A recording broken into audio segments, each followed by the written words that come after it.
Have you ever thought about insurance? I'm Riyadh from Right at Home Realty. Will Ellis from Right at Home Realty. Brian Westlaken from B.West Insurance. Pleasure to have you here today. Thanks for having me. Thank you there, Brian. Question number 1. Describe your business and what makes you stand out. Well, it's interesting you asked that question because my business, obviously I do insurance, I sell insurance, it's life, disability, critical illness, and all these encompassing things. But where I started out was way back when I was very competitive, like you. Involved in sports all my life, did a lot of football, a lot of rugby, got into karate, did that for many years. And the funny thing about karate, and you'll attest to this, is when you're learning how to get hurt originally, you're learning how to throw a punch, how to block, and eventually you kind of go, geez, I know how to do this, I can protect myself, I can look after things. And then you get later into your career in that world and you realize there's always somebody bigger, stronger, faster who can beat me. Yeah, it's always that way.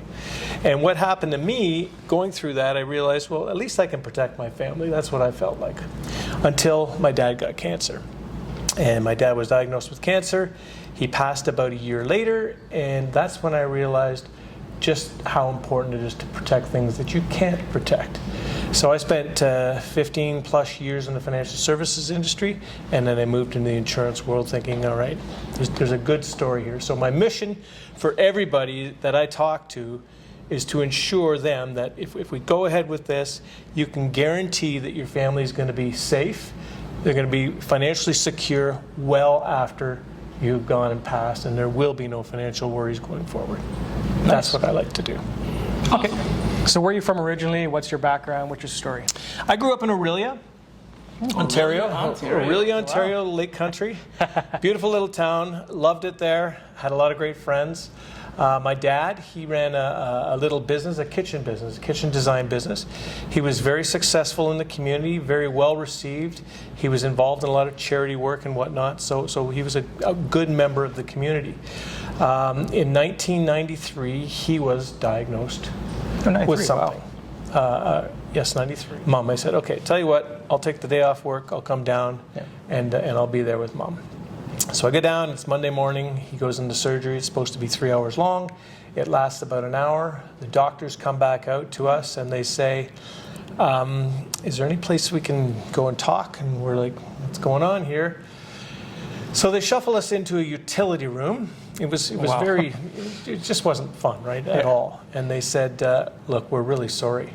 The cancer's everywhere. There's really nothing we can do.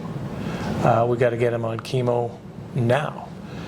We've taken, we've done what we can. We've taken part of his small intestine out, but it's everywhere. And we said, okay, so what's the future look like? And he just kind of looked at us and said he's got 3 months to 1 year to live. Wow.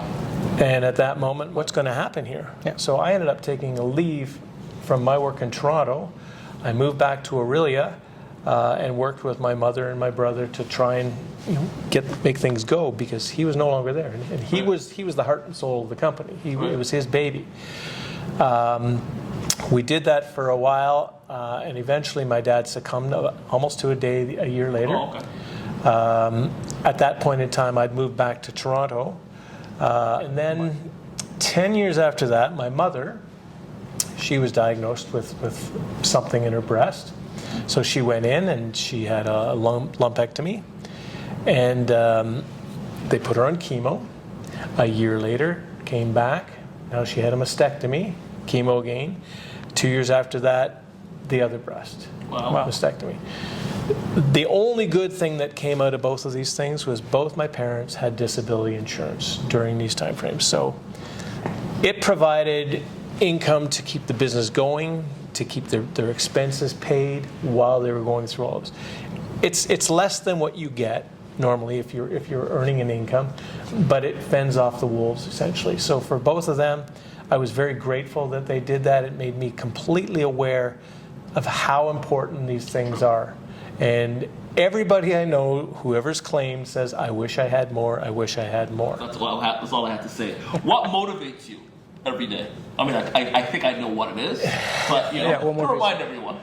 What motivates me every day? So I get up every day knowing that I really want to help somebody. My goal is to ensure that somebody comes out with a better day, but at the end of the day, is to ensure that whoever I've talked to that day, that they know, should something ever happen to them, I've given them the absolute best solution I can possibly offer them, so that they know they have solutions, they have options, and they can put something together that's within their budget to get them on track. And the goal is to make sure that they're aware that, again, that if should anything happen to them, their family is financially secure above and beyond for the next generation. Okay, so flipping things a bit, what's your favorite local business? Like, what do you do in your time off, or where do you go? Is there a restaurant or a cafe that you like to do, or sports? I know you're very active. It's funny, I like to do. There's a few things. I love to go to concerts. Okay. For me, that's a lot of fun. So often I'll go to small concerts at small venues, and I prefer the small venues because often you get fantastic artists, and now you're close and you get this intimate performance. Danforth Music Hall downtown. Wow. I love going to that place for the same reason you guys love these types of things. Yeah. There's another business that I work with fairly closely, and it's completely unrelated. It's business. It's a relationship thing, kind of like you guys are, where we refer one another, and that's Sukhu Law. Yeah. Yeah. Madaran, yeah. Sukhu. I've introduced him to a number of people. I know he works with you guys in the real estate world. Yeah, Madaran's amazing. From the wills and that perspective, he's phenomenal. Yes, I trust him. I met him once, the first time I met him, I should say. We sat down, and there's this instant engagement, instant trustworthiness. That this is a guy I can put any one of my clients in front of. Oh yeah, I refer him to many. Yeah. He does a lot of our real estate deals. We've interviewed him as well. Yeah. He's a great guy. Yeah, good people. He is great. What's one of the biggest surprises while owning a business? So my biggest surprise, and it wasn't a surprise, was the amount of rejection in the business. It's you work, and all you're doing is you're there trying to connect with people all the time. You're making phone calls, you're doing Zoom calls, you're having lunch, you're having coffee, dinners, whatever. But you're always talking, and you don't want to be salesy about anything. That's not what this is about. That's the hardest thing in all our industries, right? It's very hard, right? So it's more about gathering information and understanding what makes people tick, and relatability, and when you discover those things, eventually, and it's typically not in the first conversation, eventually you get to, geez, this is bothering me, or that's bothering me, I have concerns about this, I have concerns about that, and that's when you start talking about estate planning, financial planning. It could be tax planning related. Right. Point to that is, this is where it gets in, and so the hardest part though was to not be ghosted. Like you go and you do a plan for somebody, you've met them a couple times, all of a sudden you don't hear a word back. And I think what the surprise to me, that wasn't a surprise. It was to a bit, but not really. I get it. No, most people don't want to talk about things like insurance because it's a negative persona in their mind. Having said that, where things went, where I learned a lot about it was in working with a young couple who had good incomes. I met with them once. We went through the needs assessment. They needed a certain amount of insurance, and it wasn't going to cost them a lot. It was going to be about $100 a month for them to get a lot, to ensure that their mortgage is paid off and ensure that should something happen, the kids are going to be taken care of. And they were humming and hawing, saying, no. I said, look, think about it. For $100 a month, it's a drop in the bucket for you guys. And quite frankly, do you know anybody that's ever passed early? And they both did. I said, give that some consideration. What was their family like? What happened to their family after that? And they said, okay, for $100, let's do it. Fine. 2 years later, I get a call. The husband's got cancer. He lasted half a year. So the biggest surprise to me, and this is really what instilled my faith in this business, was I went over there, I delivered this big check, and the wife was so grateful, and you could feel the emotion pouring out. She's saying, you know what, when we met you, we really didn't want to do this. It wasn't, we thought. Don't you find that crazy? People go up to dinner. It's $100 to go to dinner for one night. Easily, yes. And people fight.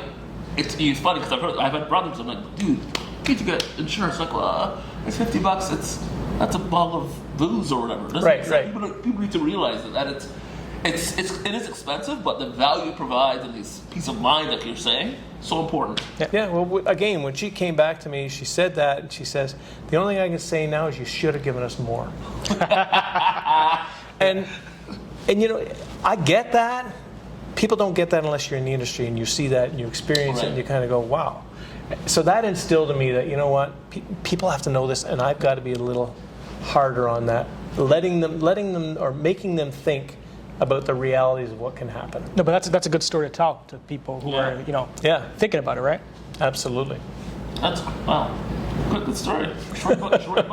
Yeah, that's a really good story because honestly, people because catches around everyone. People are getting sick all the time, and not to have adequate coverage and insurance to support yourself and your family is, in my opinion, foolish. So no, I agree, and but people are going to do what they're going to do. And I can't say you're gonna pay me. It doesn't work that way at all. The reality is they're gonna do. All I can do is provide them with options, get a budget from them, and say, what are you comfortable with? Right. And at least we can get started on it. Yeah. You finish it. Go ahead. Well, Brian, thank you for coming.